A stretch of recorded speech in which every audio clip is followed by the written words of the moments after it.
it might happen one day before he dies, if he's a faith follower, because they predict before they die. To be a faith follower, you need Dhamma. No, Dhamma follower, Dhamma, faith also. Both also. No right view, no path and fruit.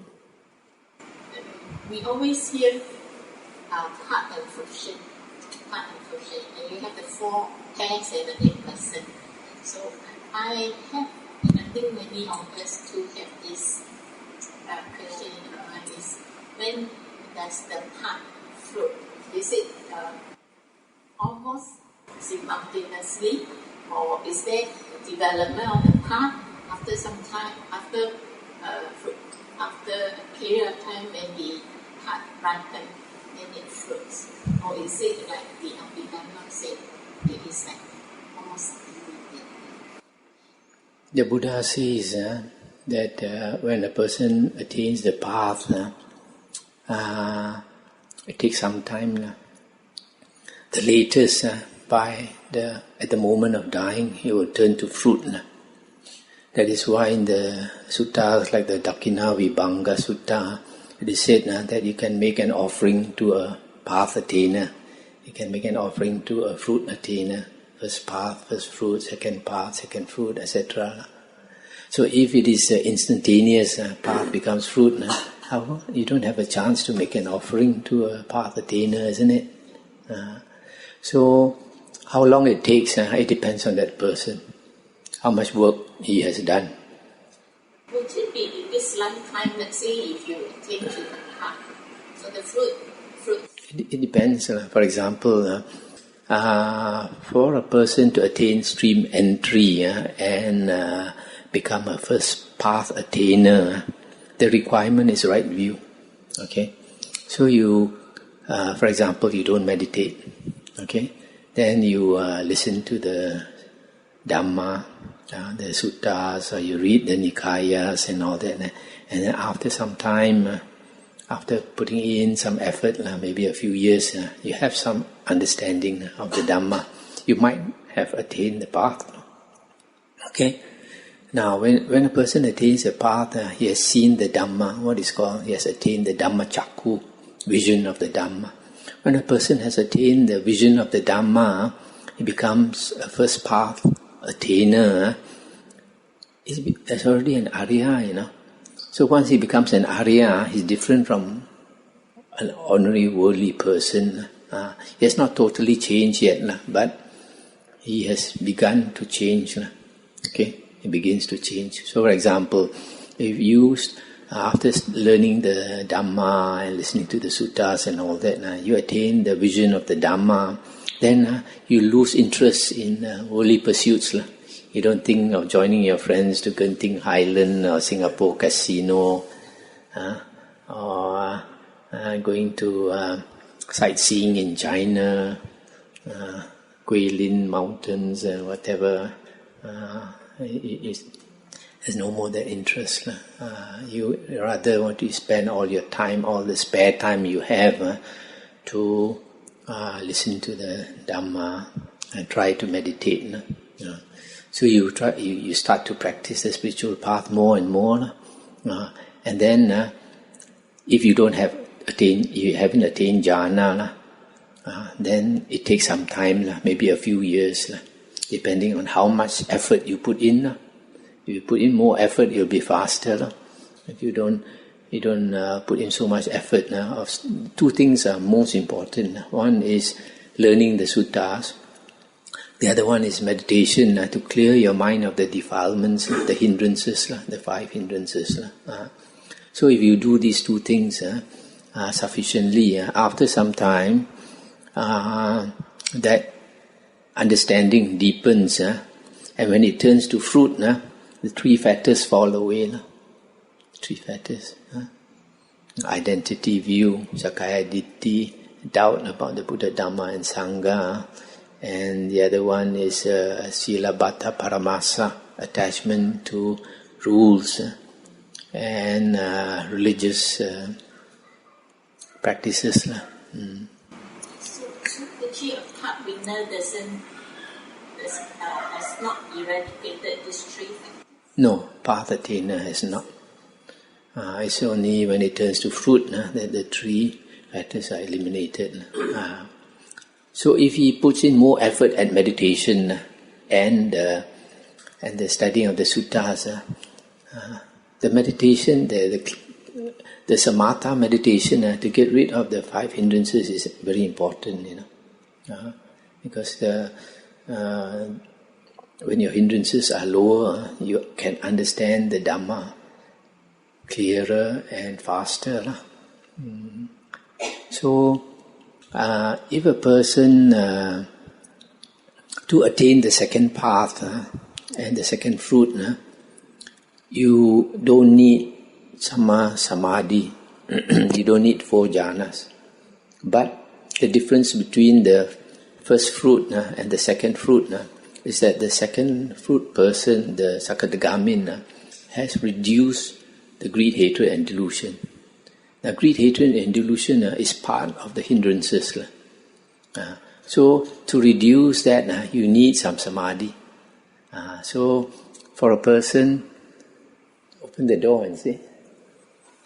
For a person to attain the second path, he must generally have either the first jhana, or the second jhana, or the third jhana. And that is not perfect concentration. That is just concentration, but not perfect. So he needs one of these jhanas to attain the second path. So with this concentration, then the understanding is at a deeper level, because the hindrances are lower. The understanding is different, It's at a deeper level. Sees things more clearly than the person without jhana. So he enters the second path. After he enters the second path, similarly, it takes some time for that knowledge to sink in, and then he attains the fruition. Now, to attain the third path and fruit is different. Third path and fruit, you need the 4 jhanas. 4 jhanas, because the Buddha says in the suttas, in the Majjhima Nikaya, it is impossible for a person to attain anagamin and arahanthood without 4 jhanas. I don't know whether it's 68, Majjhima Nikaya 68. So you must have the 4 jhanas first, and then when you listen to the Dhamma, the understanding is deeper than the sakadagamin. Then he attains the path, which after some time will turn to fruit. Similarly with the arahant. Now one thing, there are some people, they don't want to acknowledge what the Buddha says in the suttas, namely that when a person attains the jhanas, the hindrances are eliminated for good. It's eliminated for good. Yes. That's what the sutta says very clearly, giving many similes in the Digha Nikaya. Now what people don't understand is this. What is a hindrance?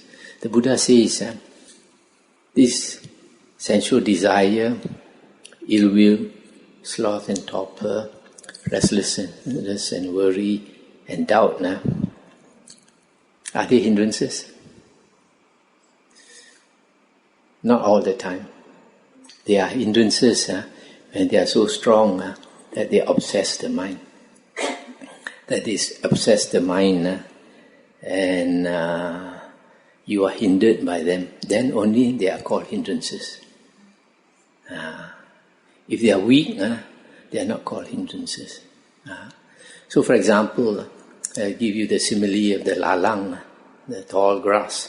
Suppose the tall grass is 5 feet or 6 feet, and you try to walk through it, you'll be cut by the grass, you can't see the other side, you might fall into a pit and all this thing. It's a hindrance. But suppose now you cut the grass down to 1 foot, is it a hindrance? It's not a hindrance. It's definitely not a hindrance. But it's still there. So to give you a simile, say like for the first jhana, when a person attains the first jhana, it's like the 5 or 6 feet tall grass has been cut down to 1 foot. It's no more hindrance. That's why the Buddha said that it is eliminated permanently. And when a person attains the second jhana, it's like the grass has been cut down to maybe 8 inches. And when a person attains the third jhana, it's like it's cut down to 4 inches. Third jhana. But when a person attains the fourth jhana, it's cut down to 1 millimeter.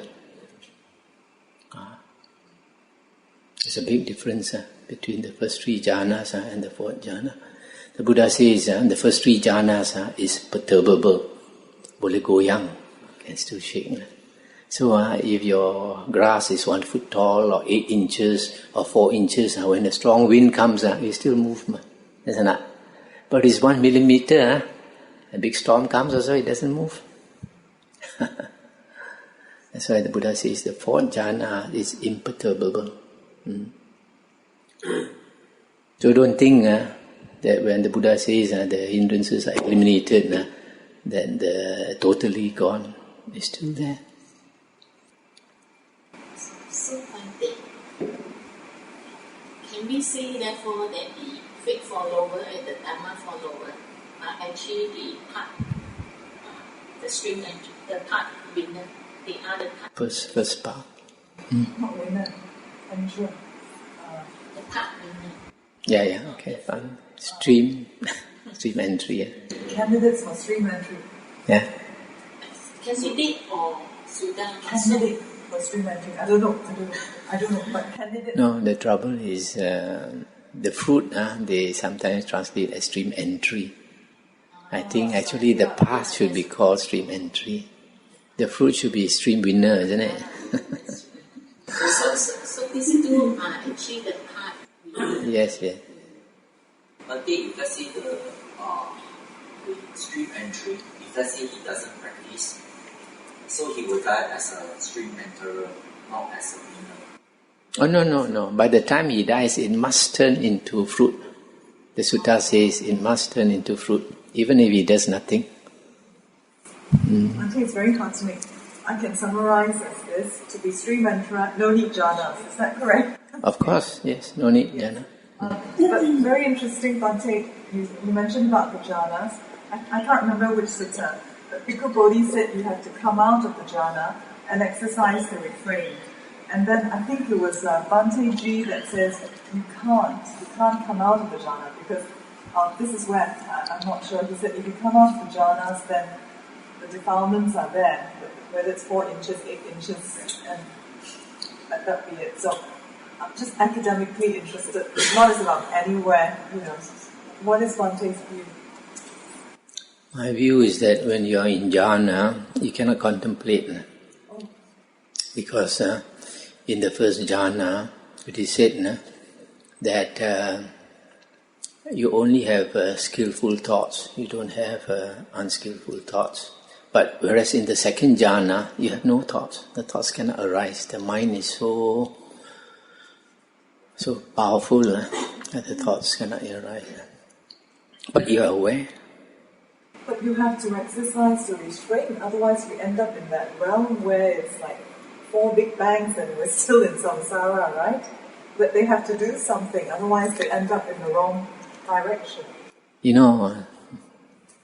A lot of teachers say things that are not what the Buddha said. And they discourage you from staying in jhana and all these things, okay? But the highest state of tranquility you can reach is what? Cessation. Cessation. No. That is the highest arupa.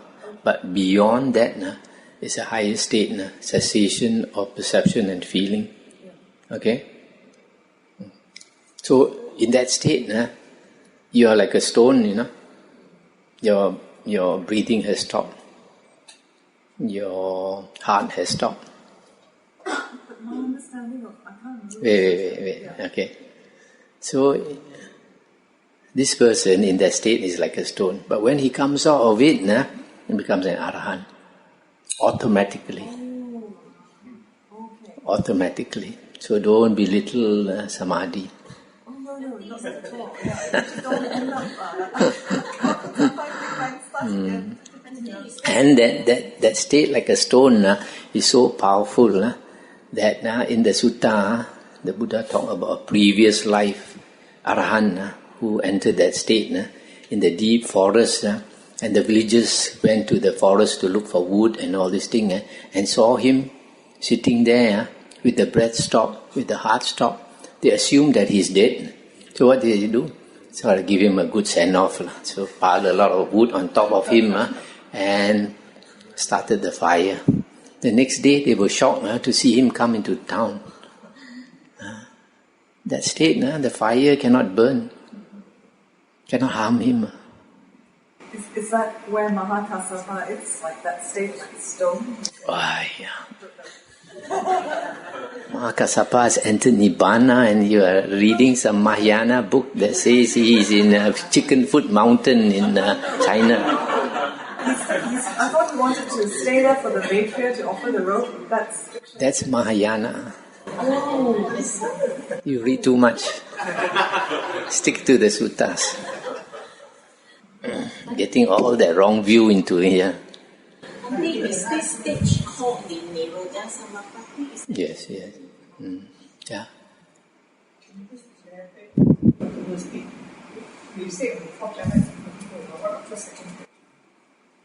The Buddha says the first three jhanas are perturbable. That means still shakeable. But the fourth jhana is so still that it is not shakeable.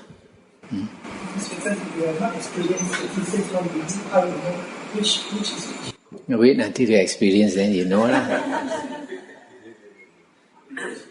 Some things you want to know, no use. If it helps you on the path, you want to know. It doesn't help you. In the state you don't know which one. How can in that state you don't know? When you're in jhana, you are very aware. Distinction. First jhana. I'm sorry, I'm very...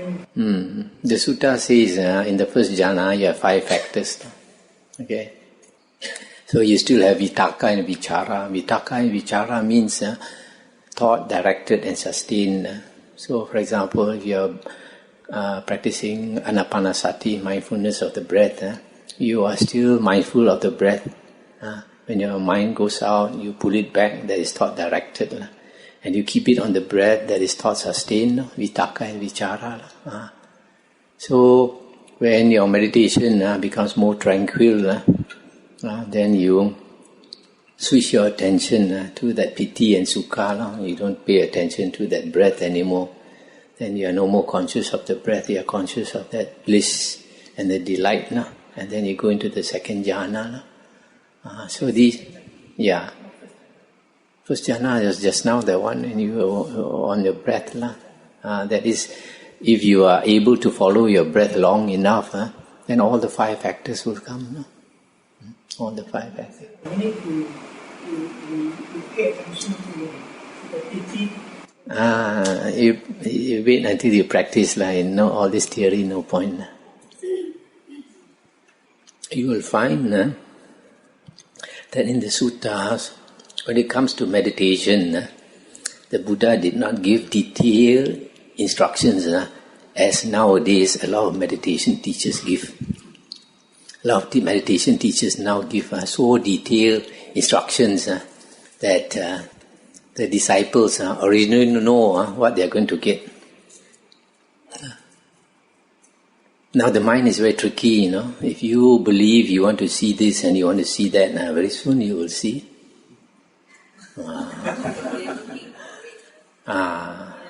So the Buddha purposely didn't give in a lot of details. The Buddha only gave you the basic steps to practice.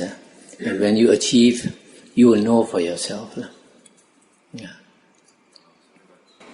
Actually, what's the difference between the Dhammakaya method and the Vipassana method of meditation?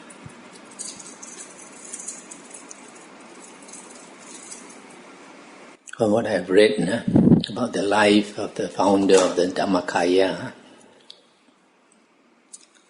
is that they imagine there's a crystal in the abdomen, and they pay attention to that. Okay? So, when they think of the crystal long enough, then it sticks in their mind. And then they imagine it to be bright, and then becomes bright. Then they look into the center of the crystal, and they see it becomes very, very bright. Then they see they go into that center of the crystal, and then they enter the Dhammakaya. And then from there, they see they can go astral traveling. So this is not what the Buddha taught. That's why I said just now, if you want to see something, you will see it. You want to believe something, you will believe it. So in the biography of this founder of this Dhammakaya, she said that she entered the Dhammakaya, then went to look for the father, and then found the father in hell, and found the father was very thin and suffering. And then she admonished the father, told the father, today you're in hell because you killed so many animals and all these things. Then asked him to think of the precepts and think of all the good that he had done as a human being, and to try to meditate. So when he did these things, the body started to become more and more beautiful. And then after that, she led him out of hell into the heavens, and then left him there and told him, you have to practice your sila, continue to practice your sila and practice meditation,